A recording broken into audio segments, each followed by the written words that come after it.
eto, simulan na natin ang pagbabalita. Gumugulong na po ang early voting para po yan sa mga vulnerable sector tulad ng senior citizens, persons with disability at mga buntis.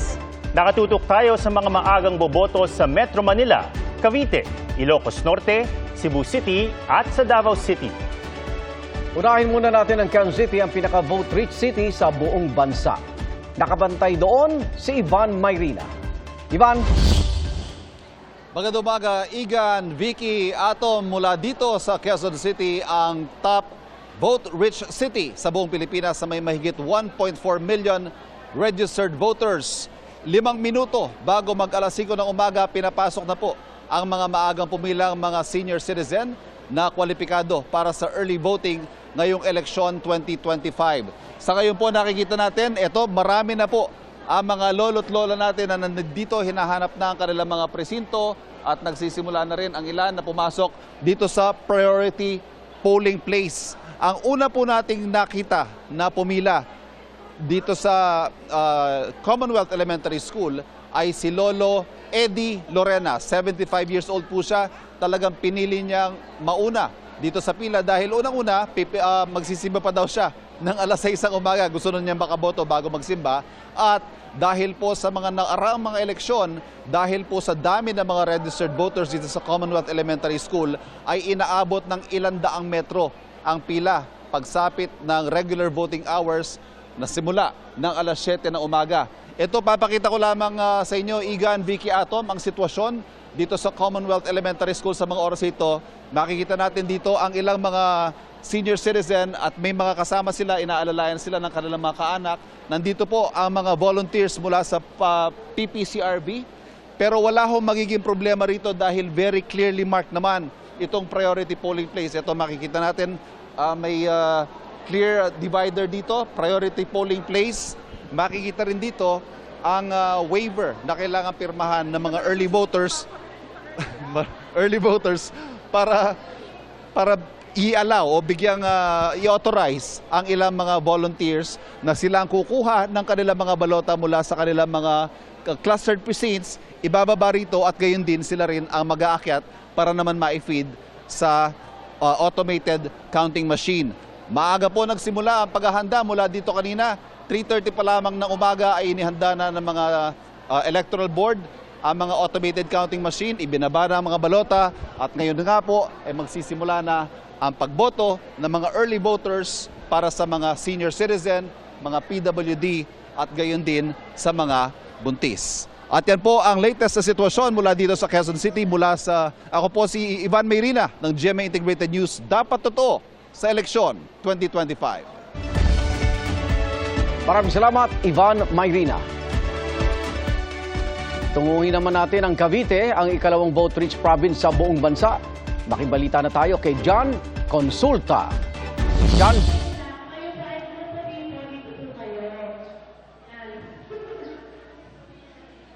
Igan, magandang umaga at nandito nga tayo ngayon sa lugar ng Dasmariñas, Cavite. At alam naman natin, Igan, napaka-importante ng Cavite dahil ito nga tinutuloy na second most vote-rich na probinsya sa ating bansa na mayroong 2.4 million votes. At sa aking kinatayuan ngayon ay narito tayo ngayon sa Santa Cruz Elementary School na mayroong 36,000 na registered voters. At sa mga oras na ito, Igan, makikita natin sa aking likuran na tuloy-tuloy ang pag-aasikaso na ngayon ng ating mga electoral boards para asikasuhin yung ating mga PWDs, yung ating mga buntis at senior citizen na nagtungo ng maaga talaga dito sa polling precinct, ang priority polling precinct ng Santa Cruz Elementary School para talagang makaiwas sa siksikan daw at makapag-cast ng kanilang boto. At alam mo ba, Igan, kaninang umaga, mga 4:30 pa, talagang wala pang halos tao dito, ay dumating na kaagad itong senior citizen na mag-asawa na nagsikap talaga na dumating dito sa kabila ng kanyang kapansanan, si Lola Teresita Bonifacio na isang PWD. Meron siyang kapansanan, 2 beses siya na stroke, pero sa kabila ng hamon na to ay talagang nagsumikap siya, Igan, na magpunta rito. Talagang inaalalayan siya ng kanyang asawa. Sabi niya talagang hindi niya pwedeng palagpasin ang pagkakataong ito para maging bahagi ng makasaysayang eleksyon ngayong taon. At ang hangad lang niya ay makatapos kaagad dahil alam nila na mamaya-maya ay posibleng maging siksikan na ang sitwasyon. Kaya sabi nito ay sana maging encouragement sa ibang tao na hindi hadlang ang kapansanan ng Igan para talagang makapunta sa kanilang mga polling precinct para marinig ang kanilang boses ngayong eleksyon. So ito ang nagipahayag ni Tatay Rinaldo Bonifacio, kanyang asawa, kung bakit nagtungo rito ang kanyang may bahay sa kabila ng kanyang kapansanan. Unang-una, hindi siya makalakad, inaano ko. Baka mamaya bumugso ang tao, mahirapan kami magkaano. At saka unang-una gusto ko yung kami ang unang makaupo rito sa unahan. Kasi siyempre mahirapan siya eh. So ngayon, Igan, ongoing na itong processing. Talagang punong-puno na itong ating nasa likuran na mga upuan sa kabila ng maraming taong nagpupunta ay nagdadagdag naman yung ating mga electoral boards ng mga upuan para i-accommodate yung ating mga kababayan. So inaasahan natin na patuloy na isasagawa itong pagboto para sa ating mga priority pollers dito sa priority polling precincts ngayong umaga, 5 a.m. hanggang 7 p.m. Pero sabi dito, Igan, alas 5 ay ng hapon ay magsisimula na silang mag-consolidate ang kanilang mga data para maaga na nitong may transmit madala sa mga polling precincts dito nga mga ating mga senior citizens, PWDs at mga buntis. Nang sa gayon ay meron silang sapat na oras para i-transmit dyan sa Metro Manila. So yan muna latest. Ako si John Consulta mula rito sa Cavite para sa eleksyon 2025. John, wala bang mas madaling access sa mga PWDs? Nakita naman natin yung case study mo, si nanay, hindi pa pwedeng, wala ba diyang wheelchair o something na mas makakatulong sa kanila?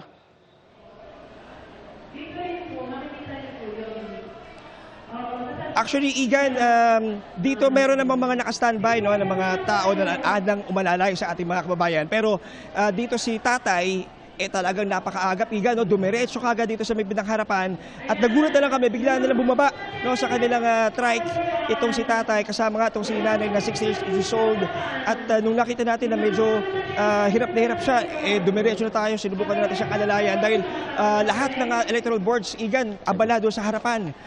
Maaga, wala pa talagang tao. Kaya ito naman, nakikita naman natin sa oras na to, tuloy-tuloy na yung buhos ng tao at umaalalay na yung ating mga electoral boards para ilagay sila sa kanilang upuan at magkaroon sila ng oportunidad na makakuha ng kanilang slot para makaboto mamaya-maya lamang. At inaasahan natin din, Igan, na mamayang hapon pa ay tuloy-tuloy din.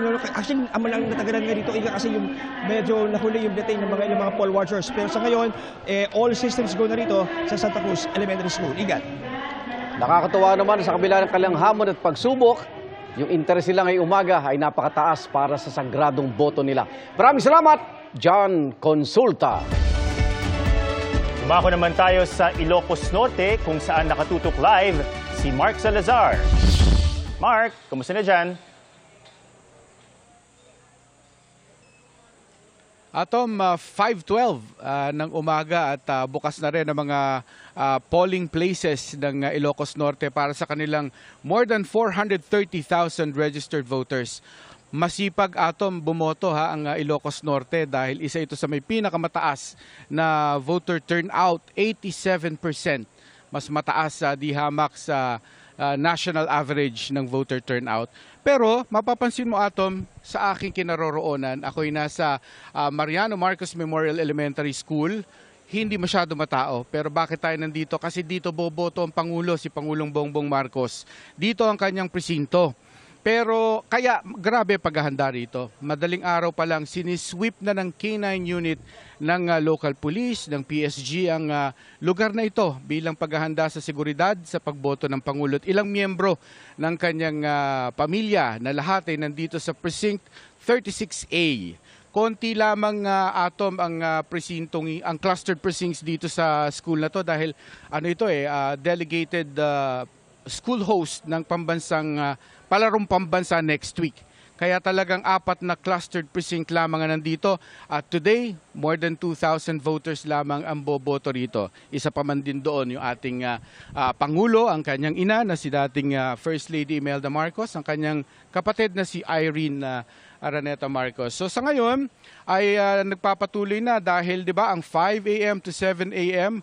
ay oras para doon sa mga vulnerable sector kung tawagin, mga buntis, may edad na senior citizen at yung mga people with disability, persons with disability, PWD. Ang aming earliest bird dito ay dumating atom ng 4:35 ng umaga. Excited, 74-year-old na woman na talagang isa sa tinutukoy ko na 87% voter turnout.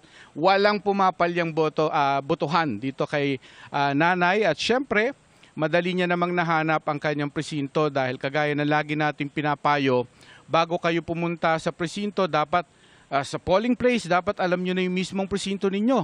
Dahil dapat may nakuha naman kayong voter information sheet, di ba? Galing yan sa COMELEC. At kung hindi man, may pagkakataon kayong hanapin sa precinct finder online ng COMELEC ang inyong mga presinto. At para maging swabe ang inyong pagboto. So sa ngayon, ang makikita pa lamang natin dito ay yung mga senior citizen na dumarating na para bumoto and of course, a lot of security personnel para paghandaan ang maagang pagboto ni Pangulong Bongbong Marcos dito. Atom. Abangan natin yan. Maraming salamat, Mark Salazar. At kasalukuyan po nating nakikita rin si senatorial candidate Lito Lapid na nasa Porac Elementary School sa Pampanga para po samantalahin ang early voting para po sa mga senior citizen, PWD, at iba pa nating kababayan. Ito po si senatorial candidate Lito Lapid. Kasalukuyan na pong bumoboto. Si Lito Lapid po is 69 years old kasalukuyan. Kaya ibig sabihin po siya ay pasok doon sa mga senior citizen. At pagkatapos po ng 7 a.m., pwede pa rin bumoto ang mga seniors, PWDs at mga buntis. Pero itong oras na ito ay nakalaan para sa kanila para po hindi sila sumabay doon sa bulto ng mga boboto ngayong araw. At habang bumoboto si senatorial candidate Lito Lapid, sunod nating kamustahin ang Cebu City at naroon po live sa pinakamalaking voting center ng lungsod, si Alan Domingo ng GMA Regional TV. Alan. May buntag, Vicky, nandito tayo ngayon sa Guadalupe Elementary School, ang pinakamalaking voting center dito sa lungsod ng Cebu na mayroong 60,000 voters ang nakatagdang bubuto ngayong araw sa 34 clustered precincts nito. Alas 3:30 pa lang kaninang madaling araw ay may matyaga ng nakaantabay sa labas ng paaralan, lalo na ang mga persons with special needs para sila ang mauna sa pagbuto. Mayroong priority lane para sa kanila. Samantala, naabutan din namin ang mga electoral boards na naghakot na mga eleksyon paraphernalia sa kanilang mga presinto. Samantala, mahigpit ang seguridad na ipinapatupad sa loob at labas ng voting center. Mayroong police assistance desk sa loob ng paaralan at mayroon ding nakadetail sa labas para masiguro ang katiwasayan. Dito sa Guadalupe Elementary School, nakatagdang bubuto ang ilan sa mga kandidato pagka-alkalde sa lungsod. Ang Cebu City ay mayroong 721,000 registered voters na nakatakdang bumoto ngayong araw. Ang buong lalawigan naman ng Cebu ay mayroong 3.4 million na registered voters, kaya't ito ay kinilalang vote-rich province ng bansa. Maaliwalas naman ang panahon ngayon dito sa Cebu City. At yan ang latest mula dito sa Cebu City. Ako si Alan Domingo ng GMA Integrated News para sa eleksyon 2025. Maraming salamat sa iyo, Alan Domingo. Isunod na po natin ang Davao City. Naroon live si Marisol Abduraman. Marisol, kumusta ang sitwasyon dyan?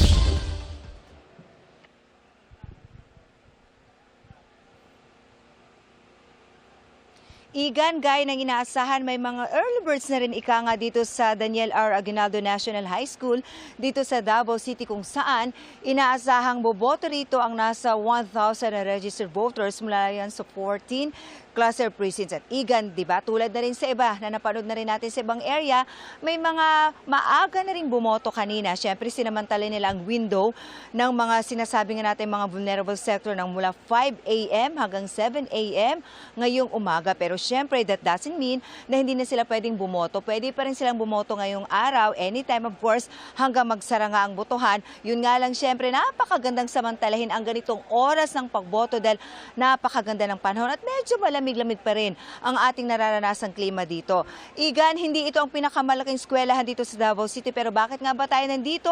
Dito kasi bumoboto si dating President Rodrigo Duterte at ang kanyang anak na si Vice President Sara Duterte na syempre inaasahan natin na anumang oras mula ngayon ay boboto na rin dito sa eskwelahan. At yan muna ang latest, Igan. Mula rito sa Davao City, ako si Marisol Abduraman ng GMA Integrated News. Dapat totoo sa eleksyon 2025. Maraming salamat, Marisol Abduraman. Alamin naman natin ang sitwasyon sa Marawi City. Nag-uulat live mula sa Marawi Center Elementary Pilot School. Si Chino Gaston. Chino. Atom, tahimik pa sa ngayon ang buong Marawi City sa pagsisimula ng botohan dito, kung saan mga senior citizen at mga PWD ang pinauunang bumoto na makikita nyo ang nakapila sa aking likuran. Alas 2 ng umaga, may mga watcher na nag-iintay sa Amay Pakpak Elementary School para bantayan umano ang mga balotang inihati dito kaninang 1:00 ng madaling araw. Full force naman ang mga sundalo at pulis sa labas ng paaralan para itaguyod ang kaayusan. Maaga ring nag-ikot ang Civil Military Operations Officer ng 103rd Infantry Brigade para manawagan sa mga taga Marawi City na huwag matakot at bumoto ng matiwasay at kapag nakaboto na ay umalis na agad sa presinto para iwas gulo. 21 ang itinuturing na red category sa buong Lanao del Sur at ilang parte ng Lanao del Norte na sakop ng 103rd Brigade. Sa ngayon, 4 ang bilang ng mga munisipyo na PNP ang tatayong election officers matapos magsiatrasan ang mga guro dahil sa nananaig na tensyon sa kanilang lugar. Narito po ang mga pahayag.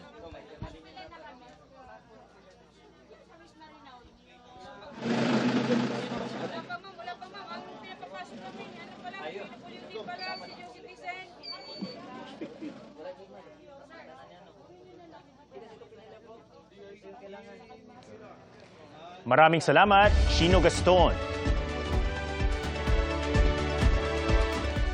Kumustahin naman natin ang sitwasyon sa Cotabato City, Igan? Oo, meron nagpaputok ng baril doon na Atom kagabi. At magbabalita live si Efren Mamak ng GMA Regional TV. Efren.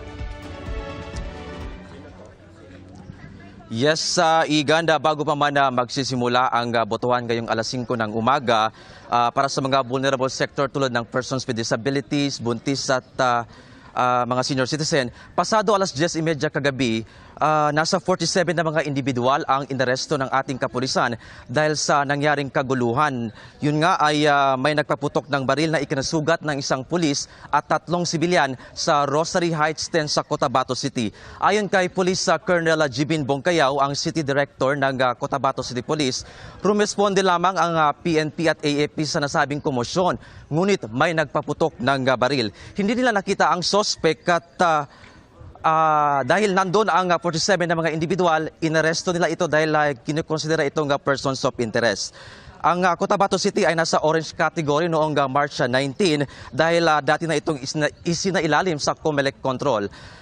Igan and Atom, sa ngayon, 5:22 ng umaga, hindi pa nagsisimula ang early voting para sa ating mga vulnerable sector tulad ng persons with disabilities, buntis at maging PWD dahil hindi pa nagsisidatingan ang mga electoral board na kumukuha ng official election paraphernalia, kabilang na ang official ballots mula sa City Treasurer ng Cotabato City. Igan, Atom. Mula rito sa Cotabato City, ako si Efren Mamak ng GMA Integrated News. Dapat totoo para sa eleksyon 2025. Maraming salamat, Efren Mamak ng GMA Regional TV. Ang mga kababayan natin na mga nakatatanda makikinabang nitong early voting hours sa buong Pilipinas at meron tayong mga more or less 530,000 na mga kababayan naman natin na mga kapansanan. Siyempre, kasabay po nito ay pinaboboto na rin natin yung mga nag-a-assist sa kanila. Halimbawa, may sumama sa kanila na isang kamag-anak, makakaboto na rin kaagad sila. Basta ba dapat sila ay botante rin ng polling place na ito. Gusto ko lang i-announce, lahat po na mag-a-avail ngayon ng mga nakatatanda at may kapansanan ng 5 to 7 sa lahat ng Grab, yung transport, lahat pong yan ay libre. Yan po ay isa sa mga kasama sa ating mga nilagdaan sa kanila para kahit paano mas mabilis ang pagpunta nila sa mga paaralan at kahit paano kung sila man ay sumasakay sa mga ganitong klaseng transport utilities ay malibre man lang kahit yung oras na yan. Yan po ay kasama sa paglilingkod din natin. At siyempre, kapag kayong ikaw ay isa sa mga kaunahan, binibigyan namin ng ganito na nagpapatunay na si nanay ay isang early voter na nakaboto na. Yan po yung gusto natin mangyari. Pagkatapos ito, dire-diretso na rin sila sa pag-uwi sa kanilang mga tahanan para siyempre mag-aasikaso naman ng mga apo, mga anak at kahit paano magmo-monitor ng development na mangyayari sa maghapon. Sir, kung hindi makapag-avail ng early voting hours, ano mangyayari kay lolo't lola pag matang ng 7 a.m.? Pwede naman din silang bumoto pa. Meron din tayong priority lane para sa kanila. Mas mabilis din yung pagboto pag may nakitang may nakatatanda. Hindi naman po obligado na bumoto ang nakatatanda ng alas 5 ng umaga hanggang alas 7 ng umaga. Nasa kanila po yan. Pero meron pa rin tayo na priority polling precinct. Anong ibig sabihin yan? Kapag medyo nahihirapan kang umakyat dito sa hagdanan na to, pwede kang dumiretso sa likod nitong paaralan na to na andyan yung priority polling place natin na kung saan hindi siya, nasa ground floor siya at magkikater sa mga nakatatanda natin para naman hindi na sila nahihirapan. Yan po ang panayam ng media kay COMELEC Chairman Erwin Garcia. Samantala, 18,255. Ganyan po karami ang posisyong pupunan sa pamamagitan ng boto ngayong araw ng halos 70 milyong rehistradong botanteng Pilipino. Sa national positions, nariyan po ang 12 senador at 63 party list representatives. Paalala po, sa 64 na kumakandidatong senador, hanggang 12 lang po ang pwede niyong piliin. Habang sa 155 na party list groups na tumatakbo ngayon, isa lang po ang pwede niyong iboto. Pupunan din ang 254 district representatives na magiging bahagi po ng 20th Congress. Para po sa lokal na posisyon, tig 82 governor at vice governor ang iluluklok.